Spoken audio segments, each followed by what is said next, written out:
Qu'est-ce que vous pensez de ça? Donc aujourd'hui, un versus fighting, comme je vous le disais, entre le docteur Elisabeth Biek, microbiologiste néerlandaise récompensée du prix Peter Wildey. C'est pas un prix ultra prestigieux, mais tout de même un prix de microbiologie de cette année, donc la lauréate pour 2021, est connue pour être une chasseuse de fraude scientifique et qui est attaquée en justice par Didier Malfurion Raoult et son lieutenant Éric Chabrière pour harcèlement moral, tentative de chantage et tentative d'extorsion. Donc un article du Guardian que je vous partage. J'aurai pas mal de sources que je vous mettrai dans la rediff, mais je vais essayer que ce soit un peu plus dynamique en ne vous partageant pas dans des liens toutes les 2 secondes. Donc le point de départ de leur querelle, quel est-il? Une revue critique par Biek de l'étude Gautret et al, co-signée du coup par Didier Raoult. C'était une des, je crois que c'était la 2e ou 3e étude Raoult à partir du moment où ils ont voulu tester la chloroquine puis l'hydroxychloroquine.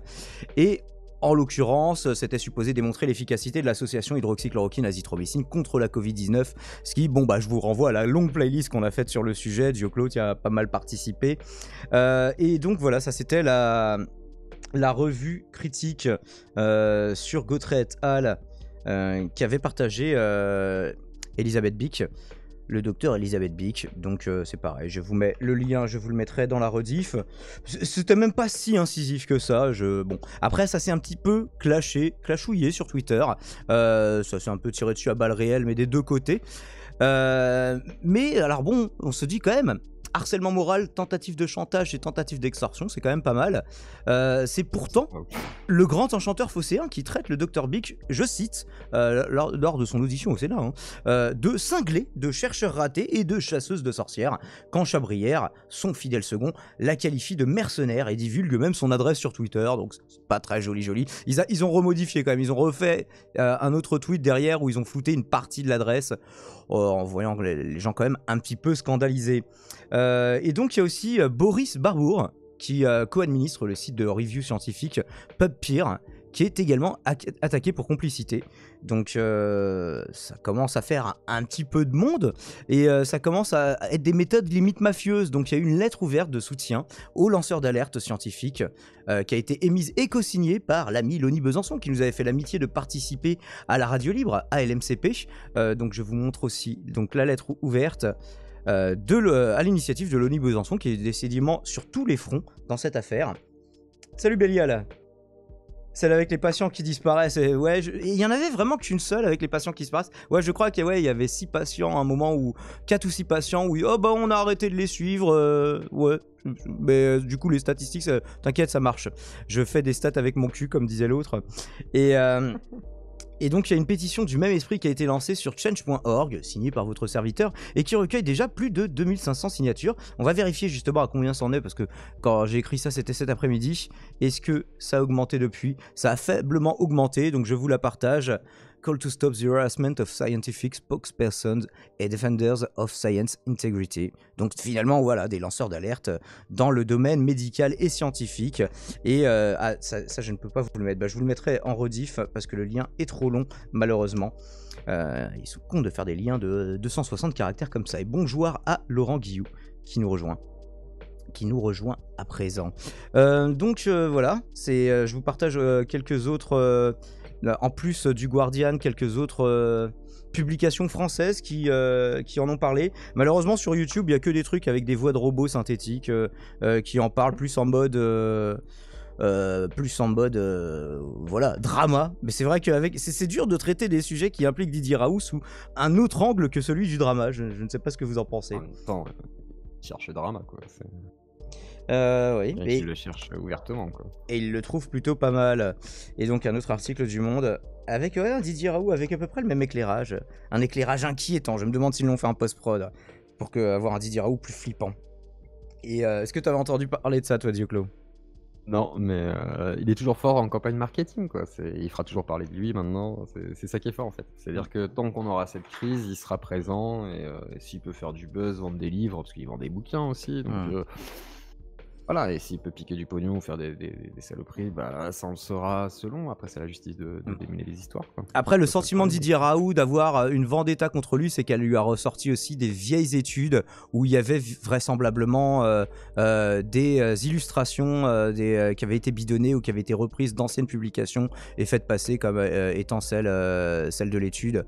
Là, j'ai pas trop le détail, mais je vous renvoie justement aux travaux d'Elisabeth Bick à ce sujet et qui était plutôt éloquent avant, évidemment, de s'attaquer au sujet. Viens prendre ta chloroquine! Ce à quoi Raoult évidemment a répondu. Vous pouvez pas comprendre ce que je vous dis. Comme à son habitude. Docteur Didier Destroy Raoult. Ouais, moi j'ai dit, moi c'est plus Didier Malfurion Raoult. Je trouve que ça lui va bien, tu vois. Puis c'est un personnage stylé dans Warcraft, donc. Et puis il y aurait Tral Chaleur en Suisse et tout. Enfin, ils peuvent tous faire une team d'Avengers comme ça, de la chloroquine. Didier fera peut-être de la politique, qui sait. Bah, c'est là-dedans qu'il se reconvertirait le plus efficacement, hein, je pense. En tout cas, en tant que médecin, ça risque d'être compliqué à présent, mais bon. Quoique, maintenant qu'il est en place, hein, il y est peut-être jusqu'à sa retraite. Ouais, t'inquiète pas, oui. Mais il y en a qui sont restés en place pour beaucoup plus que ça et qui n'ont pas bougé, qui n'ont jamais été déboulonnés, qui ont fait des scandales peut-être aussi pas bien nets, quoi, et qui sont toujours médecins, qui sont toujours chercheurs. Donc, comme ça, quoi. C'est l'ordre des médecins. Ouais, c'est dur d'attaquer. Il avait eu justement des rappels à l'ordre, mais ça n'a pas été très au-delà. Il avait une convocation, je crois, à un moment, mais bon. Oui, il a été. C'était le Parlement. Je sais plus, c'est un truc parlementaire, une commission parlementaire, voilà, qu'il avait réclamé. Et c'est pas la première fois qu'il y passait. Il y était passé après le SRAS aussi, donc voilà, quoi. C'est un habitué des commissions parlementaires, c'est un habitué des scandales. Et Ah non, sauf que là, bah, comme c'est mondial, à l'époque c'est un habitué de faire un peu scandale. À l'époque de la commission sur le SRAS, il disait quand même beaucoup moins de conneries. Il était, Il disait moins de conneries, mais il était plus très pertinent à l'époque. provocateur Mais dans- bon. Oui, mais il était vachement provocateur toujours. Il rentrait dedans et tout. Il était là, oui, mais alors du coup, moi, je vous ai déjà prévenu avant parce que moi, je sais, parce que alors, il y a toujours des discours en fait. Oui, de bah lui, après, il sait, je veux dire, parce que c'est lui, sa c'est personnalité, tu vois. Bon, après, on Non, mais sans compose avec, critiquer mais. ça. C'est ça. Non, mais c'est aussi sa communication. Il commençait déjà à avoir les cheveux longs et tout le monde. Ça, on s'en fout, enfin, putain.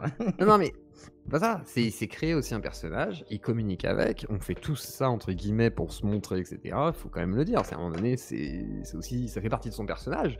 Mais il faut le prendre aussi dans l'analyse, sans forcément lui faire un procès d'attention par rapport à ses cheveux longs. Quoi, je m'en fous. Ce que je veux dire par là, c'est que ça fait partie de sa démarche. C'est malgré tout, qu'on le veuille ou non. C'est comme quand il dit, moi, je suis l'élite, je suis Mbappé. Ça fait partie de sa démarche. Il sait ce qu'il dit. Il sait très bien. Il est pas con. En tout cas, c'est sûr que la forme l'a emporté sur le fond depuis un petit moment à l'IHU, oui. Oui, mais la forme est importante, justement. Oui. Surtout en ce moment, en période où les gens s'attachent plus à la forme qu'au fond. Quoi. Ce que je veux dire, le travail d'un Yanis Roussel fait sur un bon boulot derrière, quelque chose avec des vraies études bien conduites qui font vraiment avancer les doses, là, on aurait eu besoin d'un bon communicant comme ça, peut-être. Et encore. Je me demande, même si le fond avait été là, est-ce que c'est une façon de communiquer, de dire, ouais, bon, bah, game over, le Covid, same player, play again, je sais pas. Si tu mets de l'éthique sur de la com, alors que c'est pour amener justement à l'information, c'est problématique. Et je pense qu'il faut être capable des fois de se dédouaner d'un peu d'éthique pour justement amener à une vérité plutôt que des gens qui défendent corps et âme la chloroquine alors qu'il y a l'air de plus. Enfin, il y a un millefeuille de preuves en fait que c'est pas viable pour l'instant en tous les cas, s'il y a défaut de preuves. Donc. Voilà, c'est ce qu'il faudrait pas une communication un peu plus. Il y a à peu près toutes les méta-analyses à ma connaissance, quoi, mais. Oui. Mais les gens s'en foutent. Enfin, pour ceux qui y croient encore. Quoi. Bah, oui, fini, ils te sortent encore HCQ méta, etc. Je vous renvoie à ma vidéo dédiée sur le sujet où on s'était amusé à prendre quelques études au hasard parmi celles qui montraient les chiffres les plus impressionnants. On avait trouvé des trucs amusants. Il y a Bélial qui nous dit sur le chat que selon lui, Perron vrille encore plus fort. Bah, disons que Perron il sort des bouquins, donc il faut qu'il en fasse la promo aussi.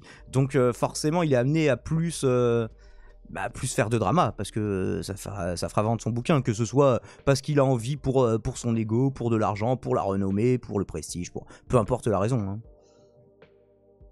T'as bien aimé l'interview du biologiste par le Média pour tous? Ouais, je vois ce que tu veux dire. Oui, c'était quelqu'un qui était gilet jaune aussi, je crois, Corbeau Libre.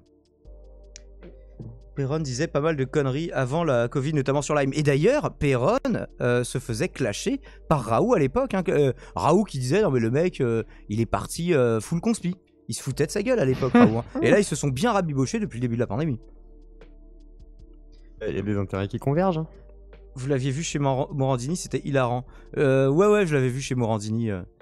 Et j'ai vu aussi, on en avait commenté la semaine dernière, je vous renvoie au couvre-feu de la semaine passée, Philippe de Villiers qui disait qu'il avait été soigné avec, avec une combinaison de pastis et d'hydroxychloroquine.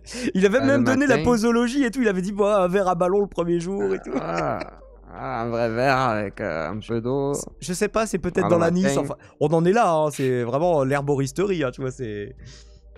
Je vais pas vous dire la recette, mais je vous dis quand même. Et en fait, ce qui est marrant, c'est qu'on dirait que ça a l'air assez bullshit quand même, quoi. C'est genre, on dirait pas que c'est Raoul qui le dit, parce que la première fois qu'il le dit, c'est vraiment en mode oui, non, mais il m'a donné des soins, mais je vais pas vous dire parce que c'est quand même privé et tout. Ah, il a pas parlé d'azithromycine, Bélial, hein.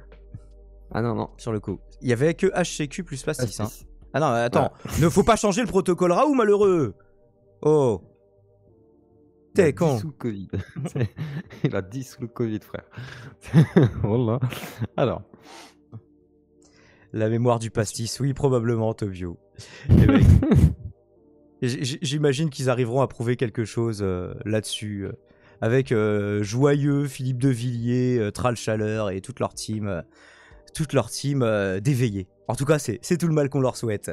Et merci d'avoir suivi cette vidéo YouTube. Je vous dis à très vite. Abonnez-vous. Et dis au Claudio aux gens de s'abonner et de faire des dons.